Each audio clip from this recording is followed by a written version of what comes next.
Salut à tous, j'espère que vous allez bien, c'est Romain et on se retrouve aujourd'hui pour débriefer en profondeur cette désillusion face au Borussia Dortmund et on va ensuite embrayer sur le mercato puisque les médias ne se sont pas laissés prier pour ouvrir la saison du marché des transferts dès le lendemain de cette élimination.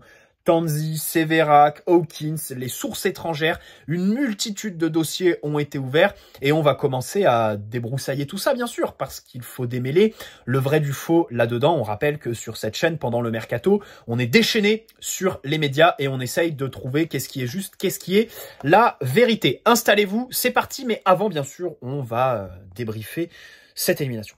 Avant que la vidéo commence, petit placement de produit pour le site ZoFoot qui vous propose des répliques non officielles mais d'excellente qualité de tous vos maillots préférés, beaucoup d'équipes représentées, sélection nationale aussi, avec des badges, écussons et flocages d'excellente qualité comme les coutures. Vous pouvez personnaliser tout ça au moment de votre commande avec 10% de réduction. N'hésitez pas à utiliser le code qui est dans la description, tout comme le lien vers la boutique et les détails de la promotion en cours. Vous avez un ou plusieurs maillot offert en fonction du montant de votre panier. Le maillot est à indiquer au moment du paiement dans la page de commentaires. Et pour la livraison, sachez qu'il vous faudra entre 15 jours et 3 semaines grand maximum pour recevoir votre commande. Voilà, merci à eux, c'est eux qui régalent. Alors les amis, cette vidéo est un peu particulière et je vais m'expliquer pour que de votre côté vous y voyez un peu plus clair puisque mon programme de publication de vidéos est un peu bouleversé.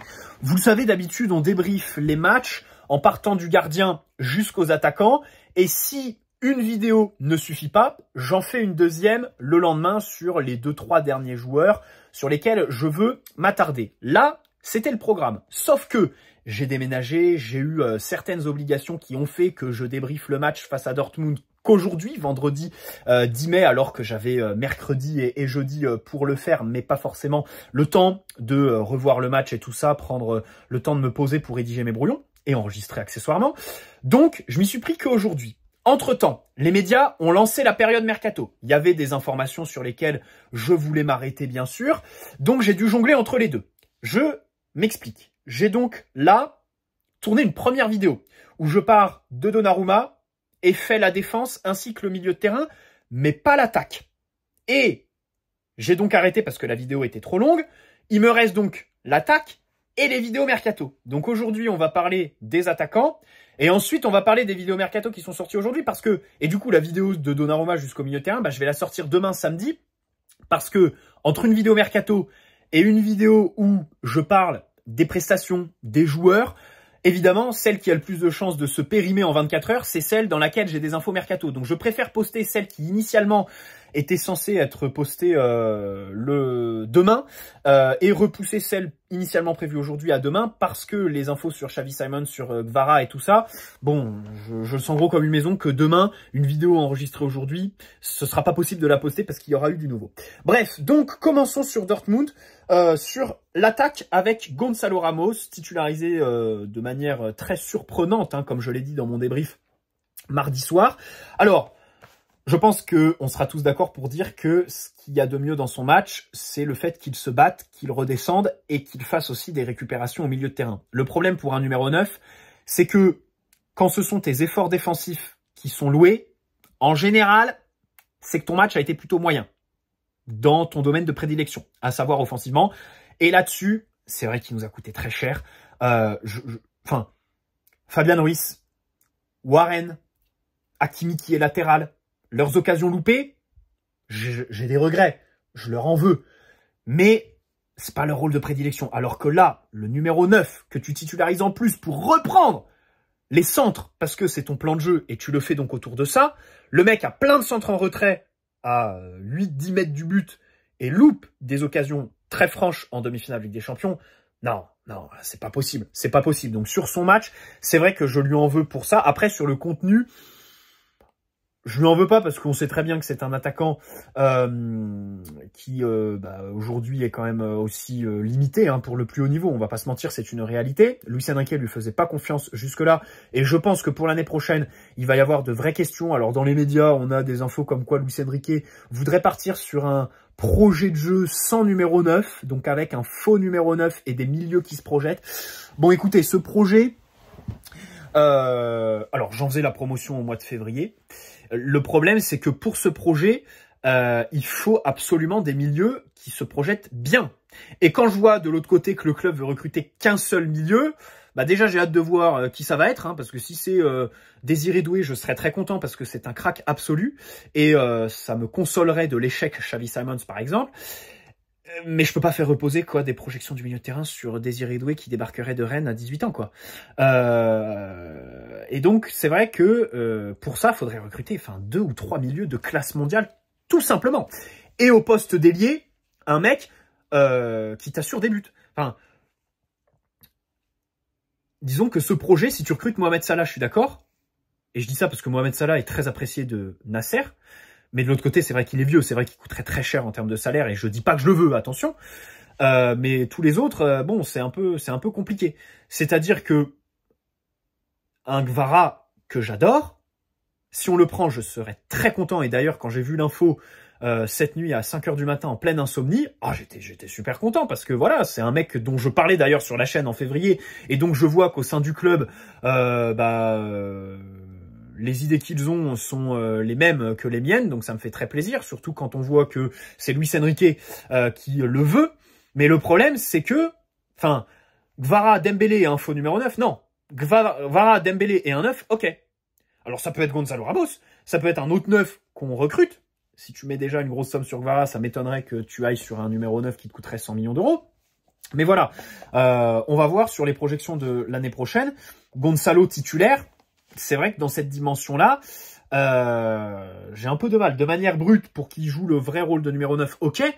Mais un mec qui te loupe autant d'occasions, qui est aussi limité techniquement, moi les gars, je pense qu'il faut quand même revenir à la lucidité et se dire que Luis Enrique aussi, je pense, ne doit pas compter sur lui pour être titulaire dans son équipe. Et d'ailleurs, les équipes qu'il a eues par le passé n'avaient pas d'attaquant du style de Gonzalo Ramos, donc évidemment, ça va dans ce sens-là. Voilà. Et encore une fois, j'en veux quand même à Luis Enrique de l'avoir sorti, parce que tu le titularises, ok, il est pas bon. C'est vrai qu'il fait énormément de ratés, et au moment de la sortie, sur les ratés incroyables, ok, la sortie est justifiée. Mais le problème, c'est que tu arrives sur une fin de match où tu vas aller à l'abordage, où tu vas faire des centres, et tu sors un joueur qui s'est montré justement dans les derniers instants d'un match. Tu vas avoir besoin de présence dans la surface parce que tu vas balancer de plus en plus, et tu le sors. Et surtout, tu ne fais pas le fameux 4-2-4 que j'ai réclamé dans le débrief. Tactiquement, c'est obligatoire. Sur le match et c'est là où j'en veux le plus à Luis Enrique, pas avoir fait l'ajustement traditionnel à la mi-temps et être passé en 4-2-4. Bon bref, c'est très facile de parler, mais je suis vraiment, d'habitude, sur les trucs de coaching et tout ça, je dois dire que, franchement, refaire l'histoire, ça m'intéresse pas d'habitude. Mais là, le 4-2-4, même au début du match, je le voulais en fait. Et ne pas l'avoir vu au moment où t'es mené et où t'as plus rien à perdre, ça m'a déçu. Bon, Mbappé, le match est complètement horrible. Comme je le dis dans la vidéo qui sera postée demain, je pense que son match de mardi soir, il y a débat avec celui contre Newcastle en octobre pour le titre de pire match de la saison à titre individuel pour Mbappé. Je parle en Ligue des Champions, hein, parce qu'en Ligue 1, il y en a eu des beaux aussi, par exemple contre Monaco, où il sort à la mi-temps. Mais je pense que mardi, il a fait pire que Newcastle. Parce que la première demi-heure, je ne sais pas si on se rend compte, c'est une séquence absolument horrible, scandaleuse, pitoyable. Même pas un contrôle de réussi. Bon, en fin de première mi-temps, il y a un petit sursaut, mais Dortmund le prend bien. En deuxième, comme j'ai dit, il fait un bon centre sur le poteau de Warren Zaïre-Emery. Et d'ailleurs, je le dis dans la vidéo de demain, mais j'ai regretté le fait qu'on se soit focalisé sur le côté droit pour centrer, alors que Mbappé, finalement, le positif qu'on pourrait sortir de son match, c'est les centres, qui étaient plutôt bons, 2 ou 3, c'est très peu quand même, pour un joueur de sa stature de dire ça. Et aussi peut-être en matière d'effort défensif. Je dirais que, notamment au début du match, il a été plutôt discipliné, même si bien sûr sur la longueur, bon, Mbappé c'est Mbappé. Mais voilà, j'ai vu des papiers absolument scandaleux juste après dans les médias. L'équipe qui nous fait les 7 points qui ont failli pour le PSG, pas un seul sur Mbappé. Mais à côté, on nous met Donnarumma et sa non-sortie sur le but, alors qu'il te fait 2 arrêts qui valent 2 buts juste avant. Warren, ils ont mis Warren Zaïre-Emery, mais pas Mbappé. Enfin, j'ai halluciné. J'ai voulu me taper la tête contre un mur. Je me suis dit, c'est pas possible. Ils ont reçu un virement de l'entourage.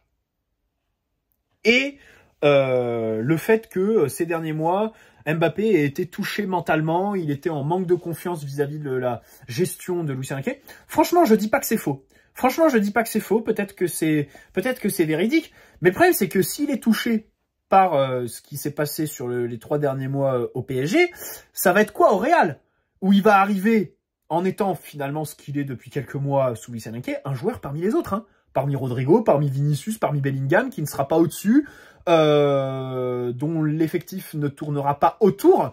Il y a même la possibilité que Vinicius soulève son ballon d'or cette année sous les yeux de Mbappé. Enfin, je ne sais pas si on se rend compte de ce que ce serait pour un joueur comme Mbappé et l'ego qu'il a. Et aussi, je parle aussi d'un contexte espagnol où les médias, ils le protégeront pas comme l'équipe et RMC. Hein. Il n'aura pas Jérôme Rotten le lèche-bot tous les jours à 18 h pour relayer ce que Faiza lui a envoyé. Quoique ces derniers temps, Jérôme s'est positionné plutôt en contrebalance dans les débats sur RMC. Il était un peu plus dur vis-à-vis de Mbappé, mais en même temps, enfin là, il n'y avait plus aucune excuse, quoi. Sur le match de mardi, il n'y a plus aucune excuse sur le match de Mbappé. Mais ça va être quoi dans ce contexte espagnol où les supporters du Real aussi sont intransigeants, hein. Ils ont sifflé Cristiano Ronaldo là-bas. Hein. Donc, mon gars, tiens-toi bien. T'auras pas de drapeau comme t'avais là au Parc des Princes avec le Cup. Voilà. Et puis au final, bon, il y aura une vidéo consacrée à son départ, bien sûr, et le retour sur son aventure parisienne. La prolongation est évidemment un des pires choix du football actuel. Très perdant-perdant. Je pense que les seuls gagnants, c'est le Qatar. Enfin, les seuls gagnants, pardon, oui, c'est le Qatar pendant un mois sur leur Coupe du Monde en 2022. On va pas nier ça parce que c'était l'objectif quand même initial poursuivi par le Qatar. Faut toujours se mettre à la place de nos actionnaires. On va pas se mentir qui utilisent le PSG en matière de soft power. Et dans ce sens-là, la prolongation d'Mbappé a été retentissante pour le storytelling qui, en plus, sur le terrain, a suivi sur ce mois de Coupe du Monde où on s'est retrouvé avec une finale Messi-Mbappé, tous les deux employés du PSG. Et peut-être deuxième gagnant, Mbappé, peut-être plus sa mère, dans le sens où il a pris un contrat de zinzin, quoi. Enfin là, il a mis à l'abri sa famille sur plusieurs générations. Il l'aurait fait en signant au Real plus tôt dans sa carrière, bien sûr. Mais là, on le voit, son salaire au Real, je pense qu'il sera à minima divisé par 2. Si on prend toutes les primes et tout ça qu'il avait au PSG, les primes de fidélité de 80-100 millions par an, qui étaient complètement hallucinantes, même s'il a fait une croix dessus pour celle de cette année, il y a quand même eu celle en 2022, enfin la prime à la signature du coup. Bon, au Real, je pense pas qu'il aura tout ça. Donc peut-être aussi gagnant dans ce sens-là. Mais après, sportivement, il a perdu des années de ça. Et moi, franchement, pour moi, et puis le PSG aussi a perdu, bien sûr. Le point névralgique, pour moi, bon, alors bien sûr, c'est la prolongation en 2022, grosse erreur de Nasser de s'être plié autant face à un joueur, mais aussi l'été dernier. L'été dernier, et en fait, j'arrive pas à mettre le curseur au bon endroit entre Mbappé qui, d'un côté, disait absolument qu'il voulait rester au PSG, mais est-ce que, de l'autre côté, il dit ça aussi parce que le Real ne veut pas payer, en fait. Tu vois, parce que moi, j'ai envie de vous dire, le plan parfait, ça aurait été qu'il parte l'été dernier. Mais c'est facile à dire. Florentino Pérez, peut-être qu'il voulait pas payer et qu'au final, il veut le recruter gratuitement pour faire un pied de nez au PSG qui avait refusé 180 millions en 2021. Et donc l'été dernier, on s'est retrouvé un petit peu le cul entre deux chaises avec juste l'Arabie Saoudite qui proposait une indemnité de transfert et un transfert pour Mbappé. Peut-être que Mbappé, s'il avait cette posture-là de rester un an de plus, c'est aussi motivé par le fait que les potentiels, son club qui veut, le Real, ne voulait pas payer. Et à partir du moment où le club veut pas payer, bon, tu peux pas te séparer du joueur lors de l'été dernier. Et ça, c'est mon plus gros regret. Après, bon, on reviendra sur toute l'aventure. Moi, je pense que sur le match de dimanche face à Toulouse, déjà, j'espère que son départ va être officialisé d'ici là. Ce serait ridicule de faire le dernier match au Parc des Princes de sa carrière au PSG sans officialiser le départ avant. Et je pense qu'il faut quand même faire une cérémonie. Enfin, un truc, quoi. Avant le match, après le match, comme vous voulez. Mais c'est vrai que le PSG... Alors, quand t'as sifflé Messi, quand t'as insulté la mère de Neymar, quand t'as fait pas de célébration à Neymar, par exemple, l'été dernier, Verratti si, mais pas Neymar. Bon, t'as eu des moments où t'as pas été classe avec tes joueurs, c'est vrai.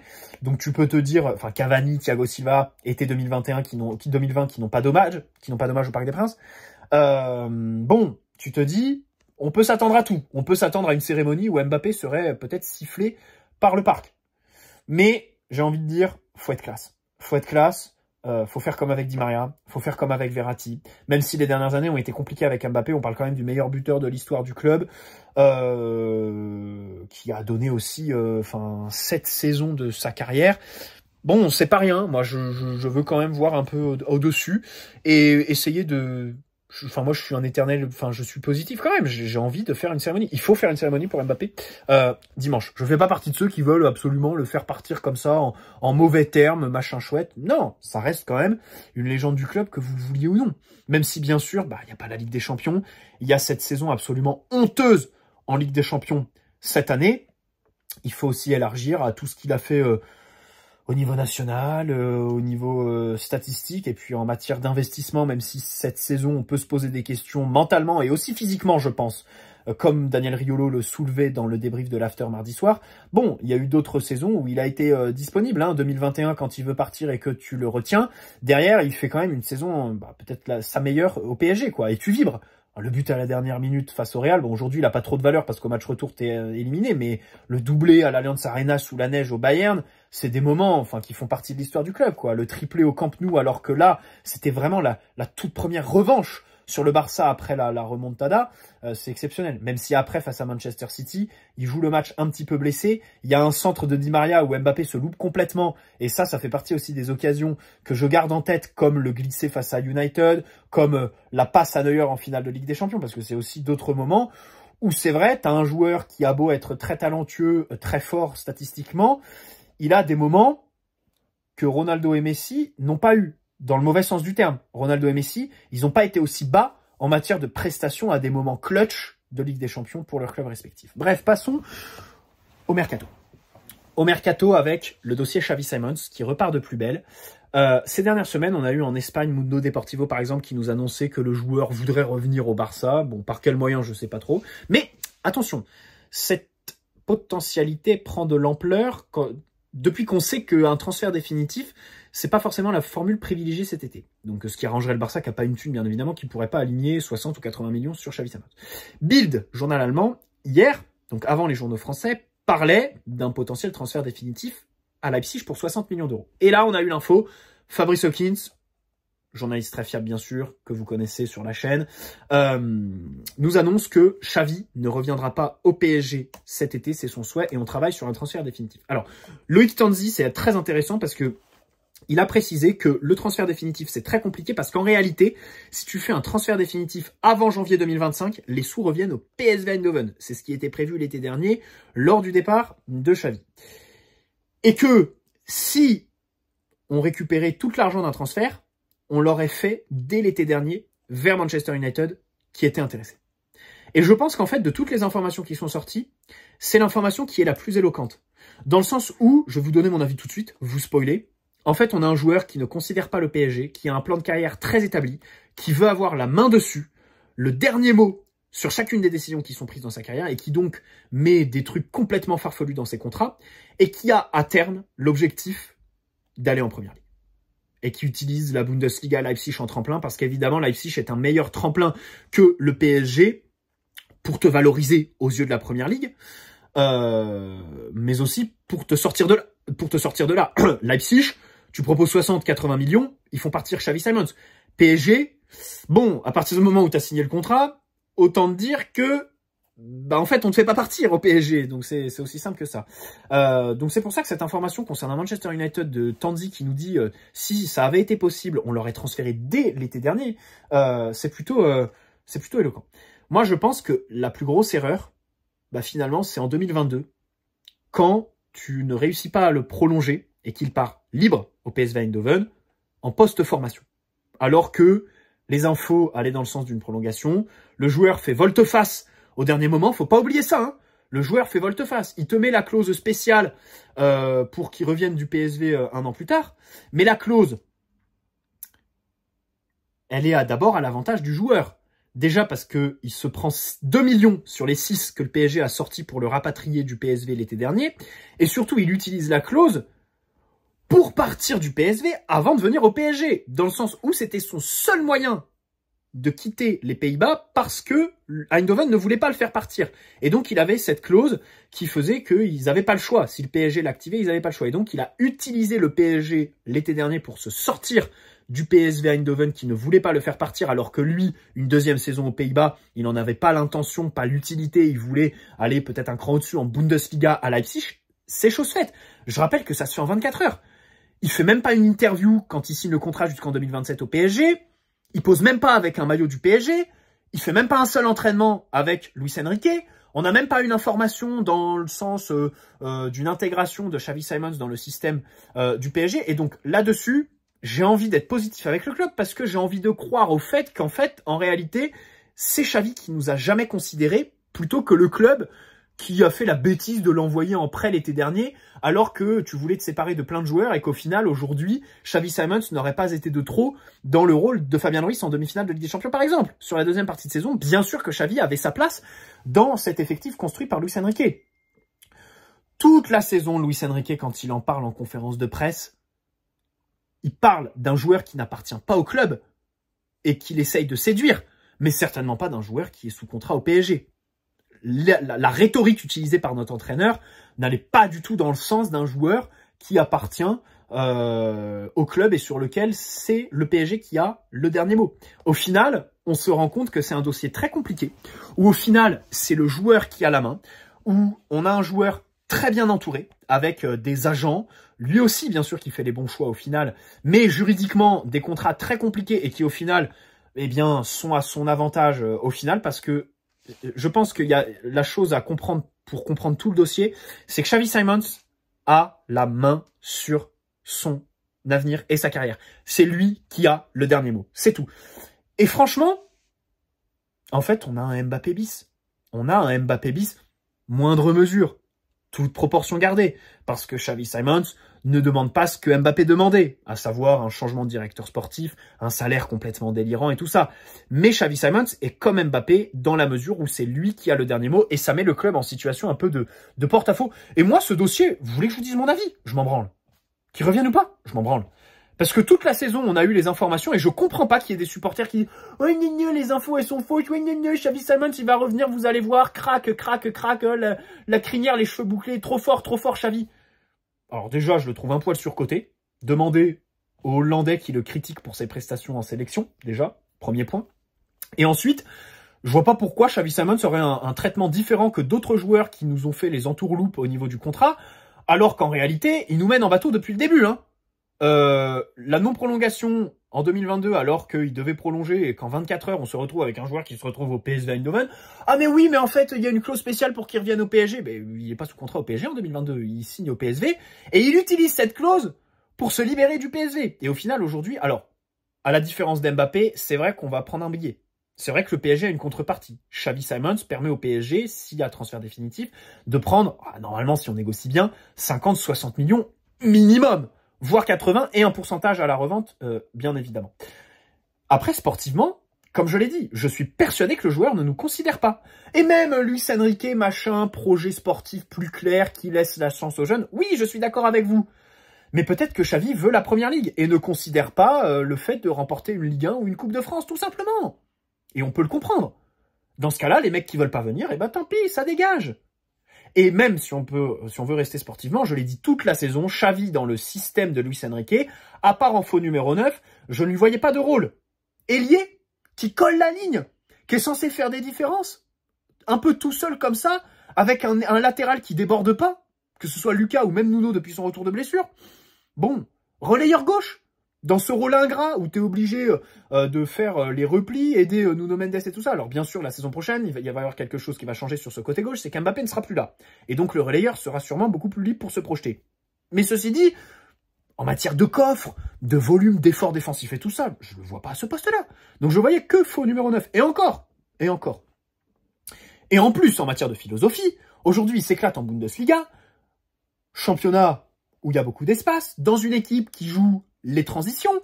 Il devrait passer dans un championnat où tu as des équipes qui mettent le bus, dans une équipe très positionnelle, avec finalement un Xavi Simons qui, en matière de créativité, on peut pas dire que ce soit sa première qualité.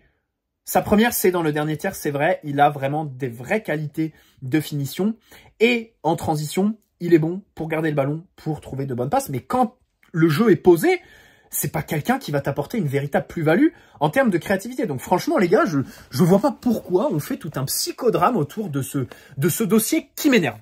Ce dossier qui m'énerve parce que toute la saison, c'était le même cinéma qu'avec Mbappé finalement, et donc ça m'énerve comme Mbappé, même si bien sûr, Xavi Simons n'est pas Mbappé. Si on réussit à tirer un gros billet, ce sera déjà quelque chose de...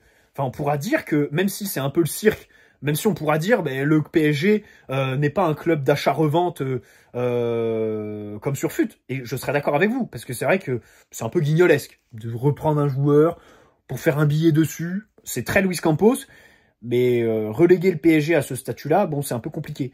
Et de l'autre côté, bon, pour un joueur qui devait pas prolonger en 2022, partir libre, au final réussir à faire 60-80 millions si on les fait, enfin je serais très content en fait. Je serais très content. Moi je pense que cet été on va du coup partir sur un prêt avec une potentielle option d'achat obligatoire l'année prochaine, peut-être à Leipzig. Après je suis plutôt content parce que si on devait précipiter le transfert juste avant l'Euro, j'aurais pas été content dans le sens où c'est une compétition internationale où le joueur peut prendre en valeur s'il réussit le tournoi. Typiquement Kolo Muani, il y a une bonne saison à Francfort. Mais la Coupe du Monde, ça rajoute 30-40 millions sur la note au final, sur les 90 millions qu'on balance. On va pas se mentir, les gars. Avec juste la saison en Bundesliga et sans la Coupe du Monde, on recrute pas Kolo Muani aussi cher. Donc, bien sûr, je suis plutôt content dans ce sens-là sur Xavi Simons. Donc voilà mon avis très tranché sur ce dossier.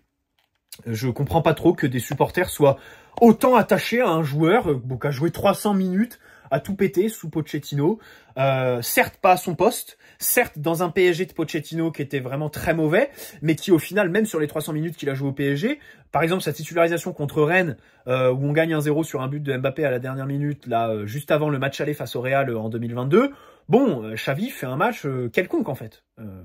À la différence d'un Mayoulou, qui est un peu dans le même trip que Xavi, c'est-à-dire que c'est un joueur qui surperforme en U19, qui est plutôt axial, qui fait des différences, qui marque des buts, mais que Luis Enrique fait rentrer sur le côté gauche dans un côté très excentré. C'est le même scénario que Xavi Simons sous Pochettino en 2022, et au final, Mayoulou, lui, il y a quand même des matchs plutôt intéressants, où il te montre quand même beaucoup plus de choses que Xavi à l'époque. Après, bien sûr, Xavi, depuis, a performé au PSV, a performé en Bundesliga, mais de l'autre côté, les gars, si le joueur ne nous considère pas, bon, à un moment donné, on essaye de maximiser, tant pis, on lui a servi juridiquement, je pense que sportivement, faut pas en faire trop avec ce joueur. Je pense que dans l'esprit de Xavi Simons et même dans l'esprit du PSG, je pense pas qu'ils réfléchissent trop au terrain, même si je pense que Luis Enrique aime le joueur, l'a montré en conférence de presse, il aurait aimé l'attirer, mais au final, si Xavi veut pas venir, tant pis. Bonne soirée à tous. Je voulais parler de Kvara, mais on le fera dans une prochaine vidéo.